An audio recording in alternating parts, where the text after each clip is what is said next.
Bon, Georges, pour nous qui travaillons dans le management du changement, en fait, nous savons que beaucoup de choses dépendent de ceux qui sont à la tête des entreprises et qui mènent le changement.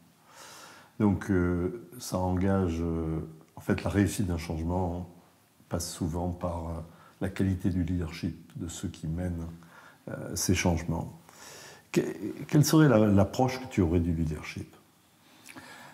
En fait, ce qui est intéressant, si tu vois les concepts de leadership qui sont établis les dernières vingtaines d'années, elles sont très orientées people, très orientées collaboration, très orientées comment créer un relationnel entre le chef et l'équipe et comment en fait créer une ambiance qui crée de la performance. Et ce qu'on oublie, c'est que en fait, à côté de ça, à mon avis, c'est très important de créer une ambiance et un cadre qui crée de la performance. Il y a autre chose qu'on oublie, c'est la stratégie. Bien sûr, un manager, un leader peut créer un cadre où une stratégie se développe au sein de son équipe de management ou qui vient bottom-up. Mais souvent, il y a un besoin d'orientation qui vient du top. Donc réfléchir comment les marchés se développent, comment les besoins des clients se développent et comment se positionner dans le marché qui correspond à l'entreprise, c'est quelque chose de primordial et d'important. Donc quand je parle de modèle de leadership, j'ai toujours 4 dimensions qu'il faut voir. La première, celle que je viens juste en fait de citer, s'appellerait Leading the Business. Leading the Business. Comprendre les marchés, comprendre le business model, comprendre l'évolution aussi de la concurrence. Parce qu'en fait, on est trop souvent fixé sur sa propre entreprise et on ne voit pas ce que les autres font et comment en fait la dynamique se développe au fur des années. Comment le cadre aussi légal se développe, parce que souvent il y a aussi des régulations qui ont un impact sur les entreprises. Donc leading the business, c'est un travail stratégique, d'avoir une vision dans quelle direction l'entreprise se développe et comment est-ce qu'on se positionne dans un marché qui est dynamique. À côté de cet élément leading the business, il y a autre chose. En fait, on a toujours une organisation, il y a des processus, il faut régler la façon dont des dizaines, des centaines ou de milliers de personnes doivent travailler ensemble. Et là, il y a un besoin, il y a aussi une compétence importante qui est reliée à quelles sont mes compétences d'organiser. Parce que organiser en fait le travail de dizaines, centaines ou milliers de personnes, c'est aussi une compétence très très spécifique. Il faut comprendre de quoi les gens ont besoin comme cadre pour bien travailler ensemble. Mesures de qualité, processus, organisation, rôle et responsabilité, tout ce qui va avec. Ça, j'appellerais ça leading the organization. C'est une compétence organisationnelle. Ça n'a rien avec, disons, communication, peut-être un tout petit peu, mais c'est plutôt... Non, c'est plus de la structure. C'est structure, organisation, processus. Voilà. Le troisième élément qui joue un rôle, c'est, à la fin du jour, une organisation, c'est rien d'autre que des gens qui travaillent ensemble et qui ont comme seul élément la communication. Donc, comment créer un relationnel et comment gérer la communication au sein d'une entreprise. Ça, j'appellerais ça leading people. En fait, quand on parle de leadership, souvent, on se réduit là-dessus. Le leader, tout ce que je lis comme livre, tout ce que j'entends et ce qu'on dit, c'est très orienté sur leading people. C'est très important, il ne faut pas le... Je pense qu'on en parle d'autant plus que c'était faible. Parce que c'était faible et parce que sans leading people, le reste a des difficultés de fonctionner. Mais leading people, c'est pas tout. Hein. C'est juste un quart, en fait, des éléments qui font un bon leader. Et le quatrième élément, c'est en fait comment le leader lui-même est capable d'évoluer. Leading yourself. Est-ce que le leader a une capacité émotionnelle et intellectuelle d'apprendre, d'être curieux, de ne pas rentrer dans une impasse et de ne pas savoir comment en ressortir? Quelle est son agilité en fait intellectuelle et émotionnelle d'évoluer lui-même et de s'adapter comme personne aux situations dynamiques qui changent. Donc en fait, en récapitulant, pour moi un bon leader, c'est quelqu'un qui comprend le business dans lequel il est, leading the business, qui est capable, qui a des compétences organisationnelles, leading the organization, qui a des compétences communicatives et relationnelles, leading people, et qui évolue lui-même au cours des jours, des années, leading yourself. Alors, si on prend ce cadre-là, moi je voudrais rentrer un peu dans la précision de chacune des dimensions.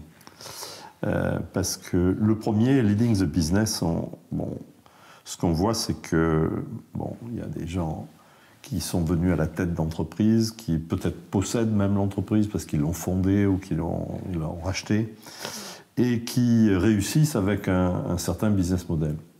En fait, les choses vont tellement vite aujourd'hui, c'est qu'on fait, on ne peut pas rester avec un business model et se dire qu'on va réussir avec ce business model. Ils évoluent tout le temps. Donc le business évolue, la concurrence évolue, etc. etc. Et donc, on a le portrait de quelqu'un, s'il mène les affaires, le business, il faut que lui-même, il ait certaines capacités d'évoluer pour assurer, disons, la pérennité de son entreprise et la santé de son entreprise. Il faut qu'il soit capable de passer d'un modèle économique à d'autres modèles économiques, de les rénover. Voilà. Bon, quelles sont les qualités, si on rentre dans le détail de ce type, quelles sont les qualités que un dirigeant doit avoir pour être capable de mener cette évolution qui souvent peut être radicale, qui peut être de faire tout à fait quelque chose de tout à fait différent de ce qu'il faisait auparavant. Donc, comment tu vois les choses ? La première chose, c'est est-ce qu'on a vu plutôt intérieur comme chef ou extérieur ? Leading the business, pour moi, c'est connaître et comprendre les besoins des clients. Je vois pas mal de leaders, de managers qui, et c'est presque normal parce qu'en fait il y a une force interne qui te tire à l'intérieur. Tu as des sujets à régler avec les employés, tu as la force ouvrière, tu as plein de choses à régler au sein d'une entreprise. Et là la question vient, comment tu définis tes priorités toi-même. Et un leader qui a leading the business comme aspect, il a toujours une vue extérieure. Donc il n'est pas complètement renfermé au sein de son entreprise, il n'est pas gérant, il sort, il va voir ce qui se passe. Il sort, il va voir ce qui se passe. Sur différents niveaux, technologie, concurrence, besoin client, évolution du client. Parce que souvent, le besoin que le client a maintenant, ce n'est pas le besoin dans 2 ans, 3 ans, 5 ans. Donc il faut avoir aussi une capacité d'extrapoler avec une technologie qui est en train d'émerger et un besoin potentiel d'un client qui n'est pas encore là, mais comprendre comment une technologie peut être liée avec un besoin futur d'un client. Il me semble que par rapport à ça, on va voir certaines qualités du leader apparaître là-dedans. Je pense qu'il faut être courageux, parce qu'il faut prendre des décisions souvent radicales, d'investir dans une exploration, dans de l'innovation, etc., pour bâtir le business model du futur. Donc il faut un certain courage, parce que à partir du moment où on investit pour construire un nouveau business model, on dégrade la rentabilité de l'entreprise aujourd'hui. Avec la pression qu'il y a externe et interne par rapport à ça, il faut un certain courage pour montrer ça. Et il faut le goût du risque. Je comprends. Ça, pour moi, c'est dans Leading Yourself. Oui, si tu le mets dans le Leading Yourself. Ça, c'est les points forts de ton caractère, et la gestion en fait de tes peurs, de tes attentes à toi-même, tout ça. Pour moi, c'est le Leading Yourself. Leading the business, c'est vraiment la compétence de comprendre le marché, c'est comprendre la stratégie. C'est pas quelque chose d'émotionnel, c'est vraiment une compétence de marché et de technologie. Oui.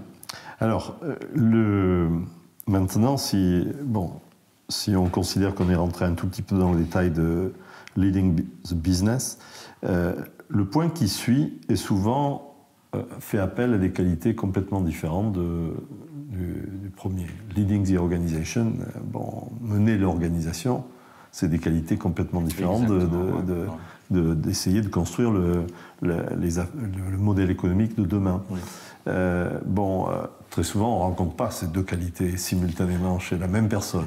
Hein? C'est rare. Et et on peut avoir celui qui se projette dans le futur, mais qui n'est pas intéressé à mener l'organisation, ou alors qui n'est pas bon pour mener l'organisation. Puis on voit des gens qui sont très bons pour mener l'organisation, mais qui ne sont pas très bons pour se projeter dans le futur. Exactement. Ouais. Alors, mener l'organisation, qu'est-ce que ça demande? Et comment ça rentre en complémentarité, mais aussi en conflit avec... c'est comme deux dimensions qui sont un peu antagonistes l'une par rapport à l'autre. Elles sont complémentaires, mais antagonistes. Bon, d'abord, on parle du leader idéal. Ouais. Le leader idéal, il a ces 4 dimensions bien évoluées. Et maintenant, la question, c'est de comprendre où on a ses forces et ses faiblesses.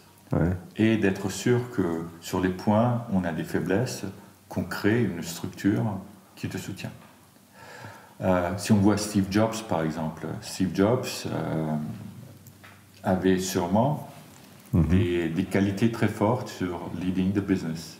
Il avait une vision. Une très grande intuition, oui. Cette capacité peut venir d'une intuition, d'un copier-coller ou d'une vision très forte. On ne le sait pas, mais il l'avait.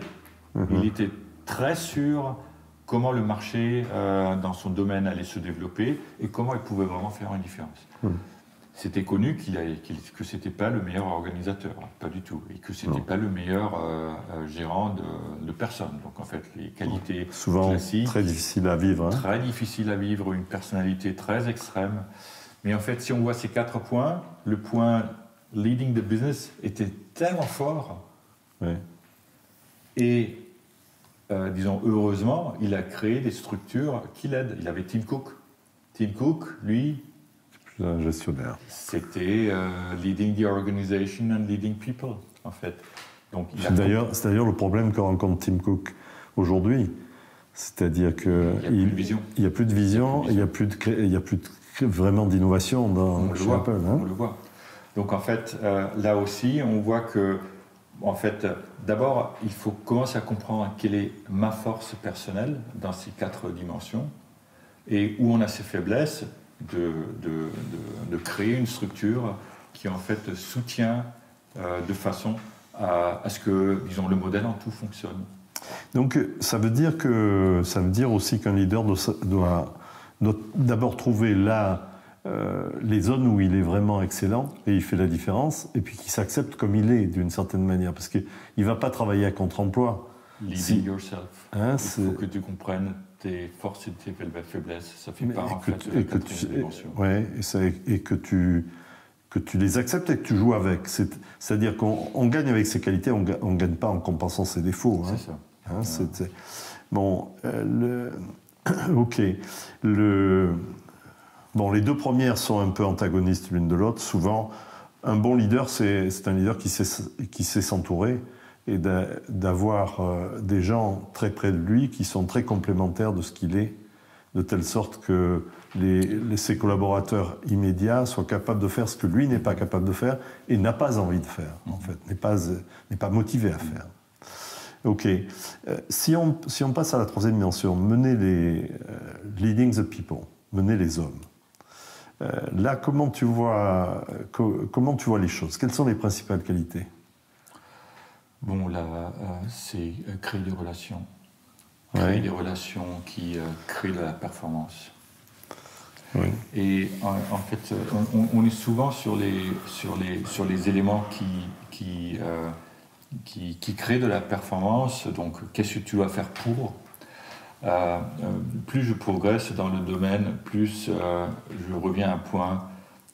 Si tu évites déjà les dysfonctionnalités, tu as déjà 80%, tu as déjà réussi à 80%. Donc, voir quels sont les éléments qui créent en fait une mauvaise performance, c'est déjà le début. Voir où les gens ne travaillent pas bien ensemble et créer un environnement qui aide à ce que ça fonctionne. Et pour ça, il faut avoir la capacité de se mettre à la place des autres. Je crois que leading people, c'est comprendre comment les gens pensent et comprendre leurs émotions. Et à part, on parle de l'émotion, l'intelligence émotionnelle. Hein. Donc c'est ça, leading people, c'est intelligence émotionnelle. Ou une part, c'est la part qui est reliée à créer des relations qui créent de la confiance. Et je crois qu'on en avait déjà parlé une fois, mais je crois que créer une structure de confiance, c'est la base de leading people. Je pense qu'il y a deux choses. C'est créer de la confiance, comme tu dis, c'est la base, c'est la fondation, c'est les fondations. Et puis ensuite, il y a pouvoir, en fait, échanger, discuter de manière assez ouverte pour pouvoir être en désaccord, pour pouvoir éventuellement même être en conflit et accepter que la partie de désaccord et de conflit, d'abord permet à chacun de s'exprimer et deux, qu'il va en sortir des solutions créatives de ça. Alors très souvent dans les structures que l'on voit, les structures très hiérarchiques qui sont en entreprise, cette partie de créer de la confiance d'abord, de telle sorte que les gens se disent qu'ils ne sont pas en danger s'ils sont eux-mêmes et qu'ils ne sont pas en danger s'ils expriment leurs opinions, même s'ils n'ont pas la même opinion que les gens qui sont au-dessus d'eux. Très souvent, ça n'est pas au rendez-vous. Non. Comment un leader peut véritablement créer les conditions de ça, c'est-à-dire de faire en sorte que les gens soient à l'aise pour, d'une part, se sentent d'une certaine manière dans une certaine sécurité pour qu'ils puissent être eux-mêmes et en même temps puissent formuler leurs idées, leurs suggestions, leurs opinions sans se mettre en danger vis-à-vis de l'autorité ou vis-à-vis du pouvoir dans une entreprise. En fait, il y a un malentendu, à mon avis, c'est de croire que confiance veut dire que ton job est sûr à 100%, qu'il n'y a aucun risque. Non, c'est plutôt la sécurité relationnelle, je pense. Hein, voilà. Et là, si on revient sur la sécurité relationnelle, la pathologie commence le jour où tu as deux niveaux relationnels, un vrai, ouvert, ou disons un qui est en communication, et un autre qui est le réel. Donc la pathologie vient si on n'a plus les capacités, ou si on ne le fait plus, pour une raison quelconque, qu'on dit vraiment ce qu'on pense de l'autre. S'il n'y a plus cette honnêteté, là j'aime bien l'expression d'honnêteté dans le relationnel. Et donc pour moi la base de tout, la base de tout, c'est avoir une capacité de donner un feedback et d'exprimer sa propre vue des choses et créer un système où les deux sont capables d'exprimer ce qu'ils veulent. Et de là, si les choses sont sur la table, on peut les gérer, on peut voir qu'est-ce qu'on en fait. Et je reviens toujours sur cette parole, love it, leave it or change it. Donc, si à un certain moment, après un feedback, on revient sur un point que ça ne fonctionne pas, on trouve un processus de leaving. Donc, de séparation, oui. Ouais.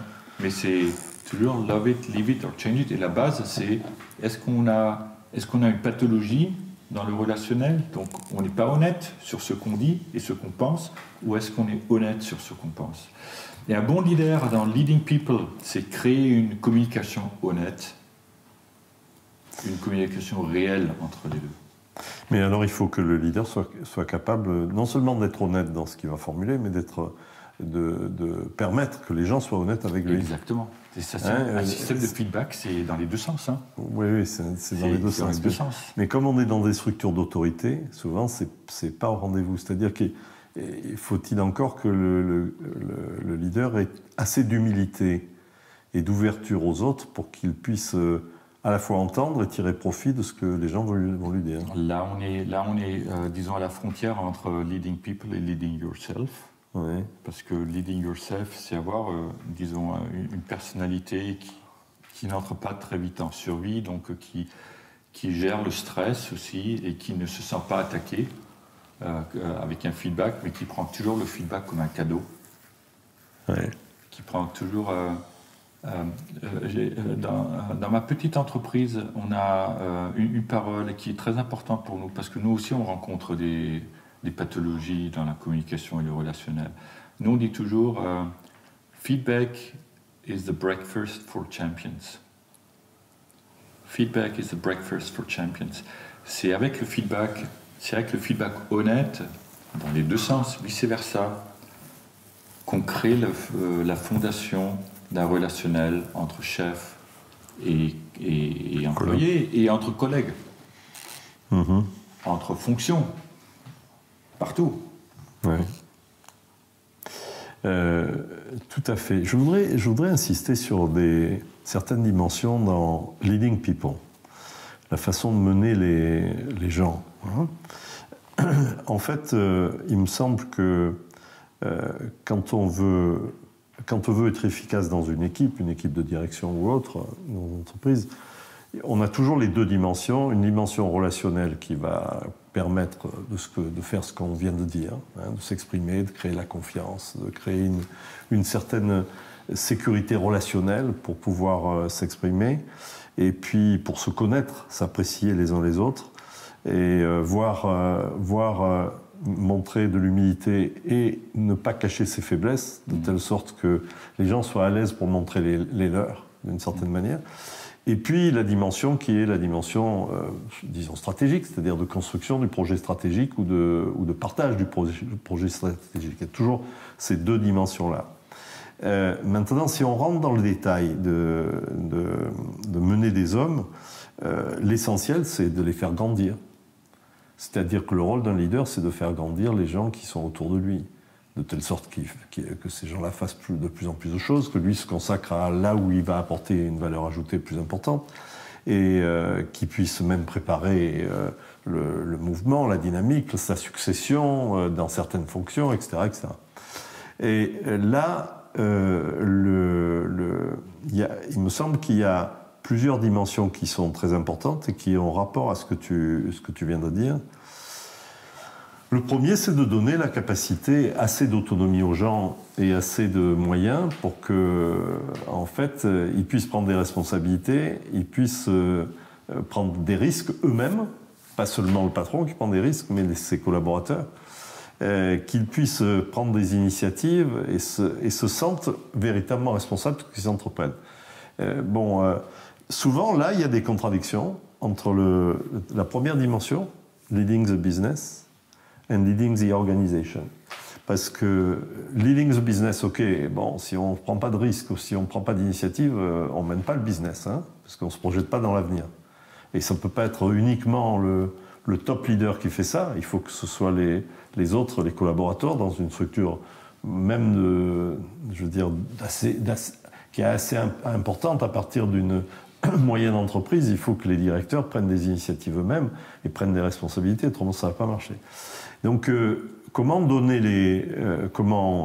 assurer la marge d'une organisation et tout en donnant de la liberté aux gens, de la capacité d'initiative et tout ça. Bon, ça c'est une question, je pense qu'elle est primordiale. Le deuxième point, je pense que le leader est souvent s'il réussit, c'est un peu un rôle modèle pour ses collaborateurs. C'est-à-dire qu'il a quelque chose à transmettre de sa propre expérience. Alors peut-être qu'il ne connaît pas les clés de sa réussite personnelle, mais il a des choses à transmettre. C'est-à-dire qu'il peut être en position d'être un exemple pour les autres. Faut-il encore qu'il soit exemplaire pour ça, mais il faut qu'il puisse, il faut qu'il puisse être un mentor pour ses jeunes collaborateurs, pour les gens qui montent et qui vont... Alors, là se pose le problème, c'est que si on a bien mené la communication de telle sorte qu'il y ait de la confiance, et si on a donné les moyens aux gens de grandir, de temps en temps, on peut, je veux dire, leur donner l'exemple, pratiquer du mentorat, mais de temps à autre, il faut simplement les accompagner pour qu'eux-mêmes prennent confiance en eux-mêmes et trouvent eux-mêmes leurs propres objectifs et leurs propres capacités à réaliser des objectifs. Pratiquement, un bon leader devrait être en partie un coach de ses collaborateurs, dans certains cas. Je ne sais pas, tu vas me dire ce que tu en penses. Hein.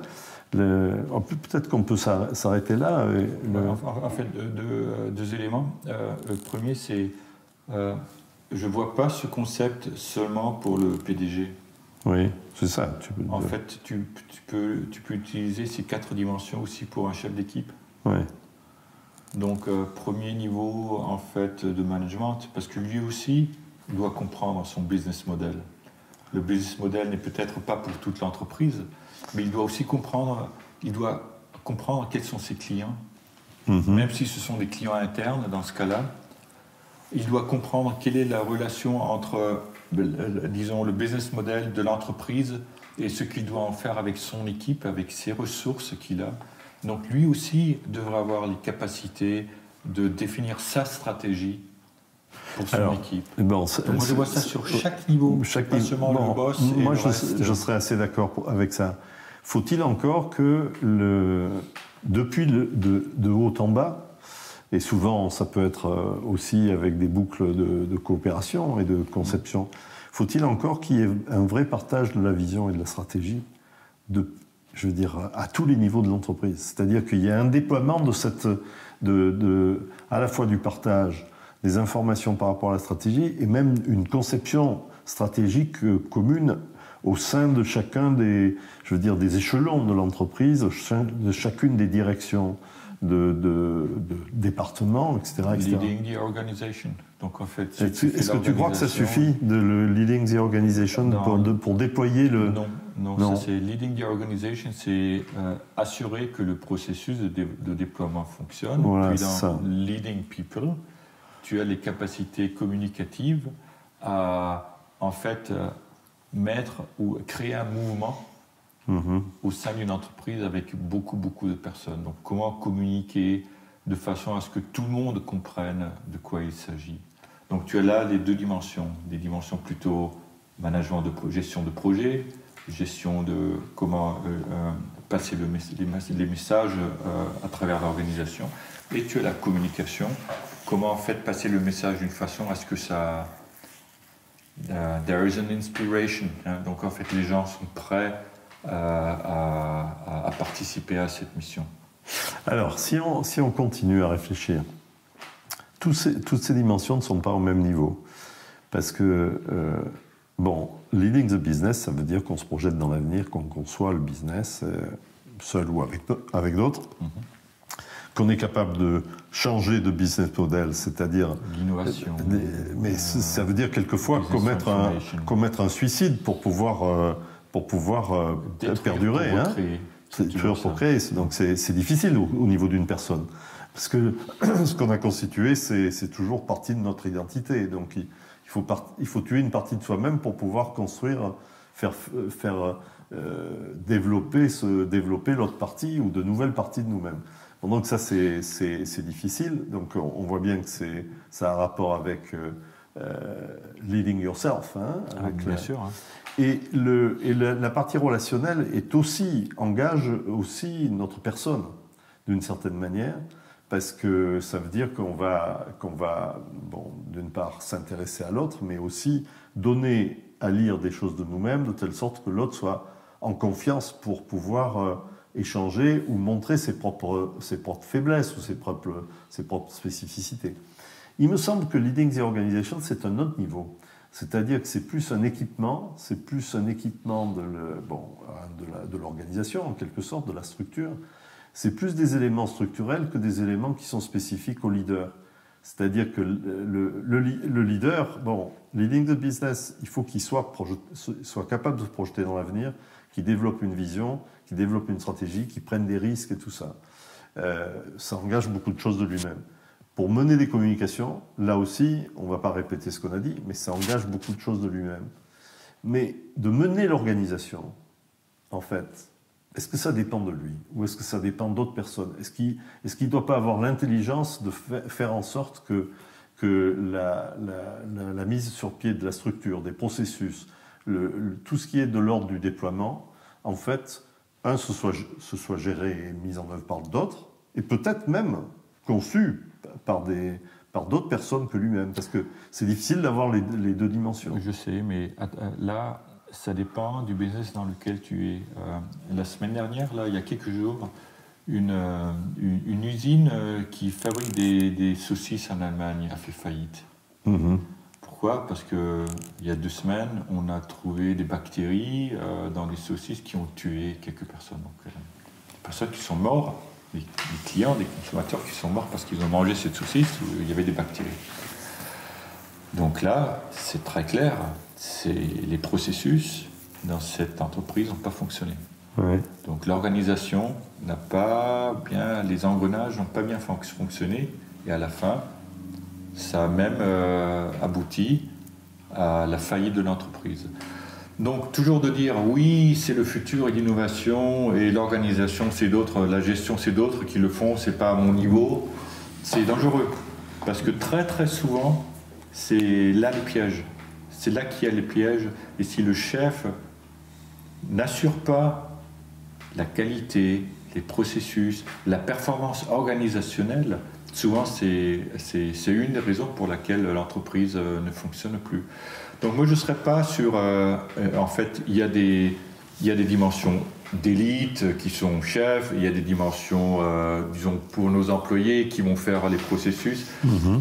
Non, c'est 4 dimensions importantes et ça dépend du business model. Il y a des business models, par exemple, automobiles. Oui. Dans l'automobile, chaque centime compte.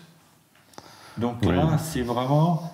Là, il faut un chef qui est capable de vraiment optimiser l'organisation, les processus de façon à ce que tout fonctionne parfaitement. Et c'est en fait, c'est l'atout principal qu'il doit avoir. Parce que le business model est comme il est, il n'y a peut-être pas beaucoup de chances de le changer. Hein. Souvent, tu as des industries où le business model est là, et c'est juste avec la performance qu'on va faire la différence, avec, disons, l'excellence opérationnelle. Donc, non, je crois que ces 4 dimensions ont une valeur, et en fait, dépendant du secteur dans lequel on est actif, si on a des cycles très très rapides, le leading the business a une plus grosse importance. Si on est chef, je ne sais pas moi, de la Poste, ici... Quand elles sont en mouvement. Des centrales nucléaires, oui. Voilà, ou disons, il y a ou des fonctions d'État.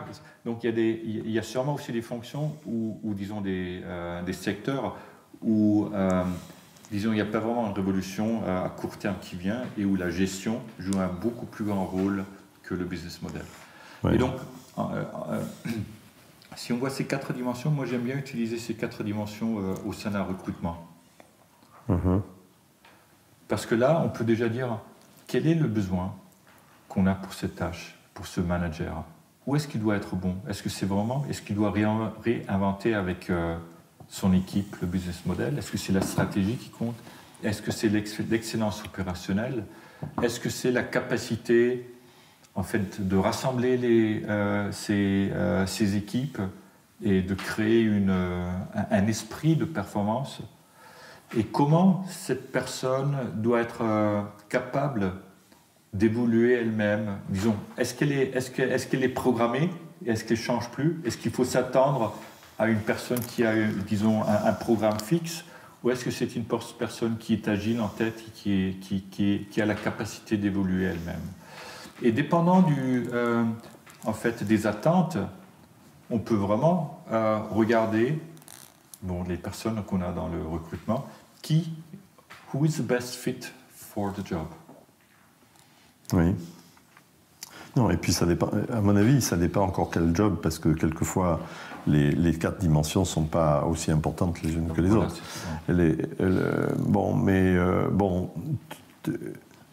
Il y a des parties qui sont purement leadership dans tes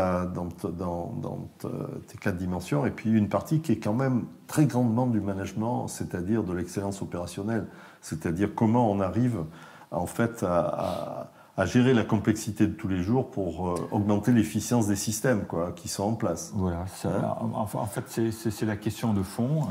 Est-ce qu'on fait une différence sur le modèle St. Gallen, on diffère le leader du manager. Le leader, c'est celui qui voit le futur et qui inspire les équipes, et le manager, c'est celui qui fait le travail, qui assure qui assure les opérations quotidiennes. Qui assure les opérations. Un autre modèle. Ouais. Un autre modèle. Moi, dans ma vue des choses, je ne diffère plus le manager du leader. Je dis, en fait, il y a une personne qui doit mener l'organisation. Il y a 4 dimensions qui doivent être, qui ont un rôle. Alors,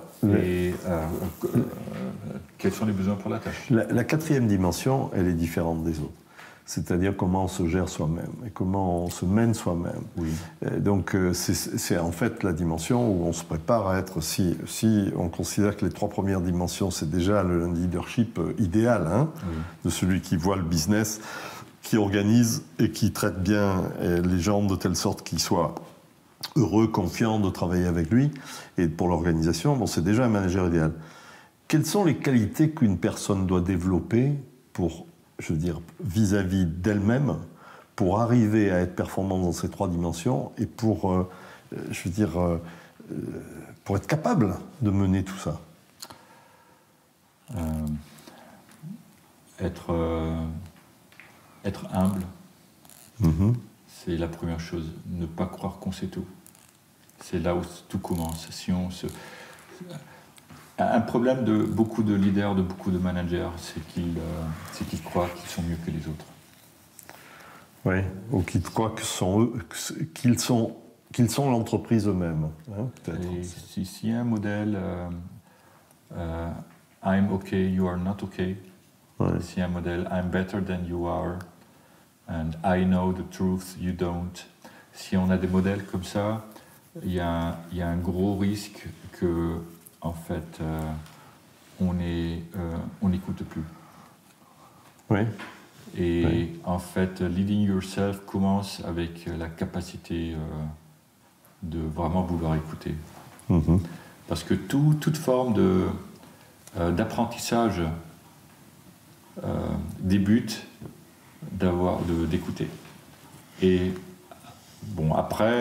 Donc, à la fois d'être curieux de l'autre, d'écouter, de se positionner en position de curiosité dans chaque dimension, pas seulement vers l'autre, mais partout, même technologie, avoir ce sens de vouloir apprendre. Oui. Donc d'avoir une vision positive des choses. Et puis je pense que, est-ce que tu ne penses pas qu'il y a...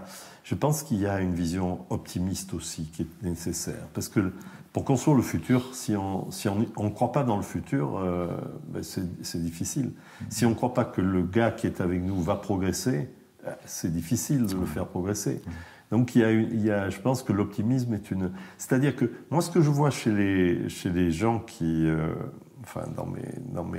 dans mes consultations, les gens qui font souvent le meilleur travail, c'est ceux qui transforment les menaces en opportunités.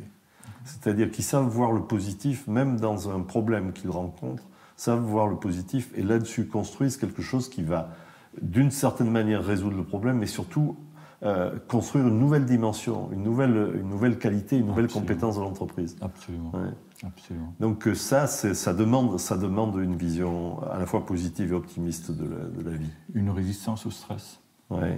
Une résistance au stress. Ouais. Et juste petit exemple, un de mes partenaires J'ai juste, la semaine dernière, j'ai regardé son profil sur LinkedIn. Qu'est-ce qu'il y a marqué? Il est marqué Under Construction. Sa description personnelle. Et ça m'a fait sourire, mais à la fin du jour, c'est exactement ça. Ouais. Est-ce que tu te vois toujours comme quelque chose, disons-le, quelque chose en chantier qui se développe, ouais, et que tu es prêt à travailler sur ton chantier chaque jour? Oui. Alors, à l'heure actuelle, je ne sais pas qu'est-ce que tu en penses. Bon, on le voit, comme la pression augmente tous les jours sur les organisations, la pression de la concurrence, la pression du temps, parce qu'il faut tout le temps aller plus vite, les rythmes du business s'accélèrent, les business models ne durent plus aussi longtemps. Donc la pression sur les dirigeants d'entreprise est très forte, mais elle est très forte aussi sur les responsables qui sont en dessous. Bon, on voit, même si c'est un phénomène d'appellation, parce que finalement sont regroupés sous cette appellation beaucoup de choses qu'on appelait différemment antérieurement, mais on voit beaucoup de gens qui s'épuisent, qui sont victimes de burn-out dans les organisations, bien plus que ce qu'il semblait l'être auparavant. Comment arriver à la fois tirer parti des expériences, des échecs et des succès? Comment arriver à construire une capacité de résilience en soi-même? Comment arriver à bâtir une capacité de gérer la tension, la pression qui pèse sur soi? Aucune idée. Aucune idée. En fait, le sujet de la résilience, c'est le sujet primordial. Oui. C'est résister au stress, avoir une vue positive de soi-même et du futur. Mais positif ne veut pas dire élevé, surélevé, mais disons une vue de base que, en fait, tout va bien se terminer. Et même si ça se termine mal, quelque chose d'autre va venir. Donc d'avoir une vue positive des choses, c'est tellement important. Et en fait, il y a des phases dans la vie où c'est difficile. Si en fait, disons, on a un problème de famille, si on a des échecs personnels, si on a plein de choses qui submergent une personne, quelquefois c'est difficile de rester en balance. Et il y a des personnes qui ont eu une enfance terrible, qui ont eu des problèmes qu'ils ont repris dans leur vie et qui sont là, qu'ils ne peuvent pas tout de suite éliminer. Il y a des personnes qui ont eu une enfance super, qui ont été cocoonées par leurs parents et qui une fois qu'ils sont dans la vie réelle, comprennent plus pourquoi ça ne fonctionne plus comme ça l'était encore il y a quelques années. Donc il y a des environnements qui sont tellement différents et je crois l'important c'est de commencer à réfléchir là-dessus, de raisonner sur ses propres programmes. Comment est-ce qu'on est programmé? Qu'est-ce qui t'influence? Qu'est-ce qui influence sa façon de penser? Et à la fin du jour, je dis toujours, on n'a qu'une seule vie.